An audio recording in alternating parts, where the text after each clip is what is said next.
Resource Alliance na sinduna hayang Imphal West District Langjing asoba da laiba Gimme More Tough Ground da pangthokadoriba Voices Not Vices Haina mingthonba community event na pangthokadoriba sida miyam na Sharuk Yabiu Haina Resource Alliance ki maikhaidagi Phongdorakli event asigi program coordinator Maisnam Puspakant Luang na Phongdorakibada event asi drug sijinaruba miyosing drug ki saitheng fanglaba miyosing na thengnariba Kunaigi Mino Maisamadi Makoi Kwalaubu Tabidana Awaba Kaya Mai Unariba Sigi Pauzil Evenasina Miamda Pigadori Kunayasida Tungi Asa Wanduna Tauna Laina Hingnabagi Itil Adusu Fawananab Evenasi Pandam Thamli Lakadraba Mirul Singasu Wakal Tahananabahu Nagani Selgidamak Taramasi Pang Tokadabanate Tabidraba Kwalau Adubu Sanduk Nabani Miam Sharuk Yabiu Haiki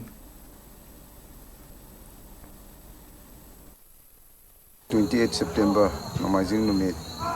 Langjing the Leva Gigimo Tough Ground Resource Alliance na Sinjaduna Voices Not Vices na Community Event ama Pangthok Sagadori Hairiba Community Event asi Haji Akoigi Lamdam asida Nisagi Saitheng Phanglaba Makoigi Tabidraba Khonjel Kaya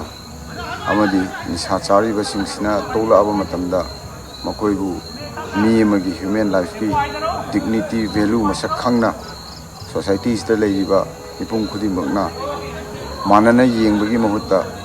hena amuk hana hanagi lambi da sangjaluba yaba chasaluba yaba wahi wata sinaba sing amadi nisagi ipakta changaktriba hogulaluba angangsing puna maksing asigi yengjaraga apunbagi kholau apunbagi phirep amaga loinana kanbada changjan minana bagi tanja du lojaraga Hairiba event asi pangthok jabani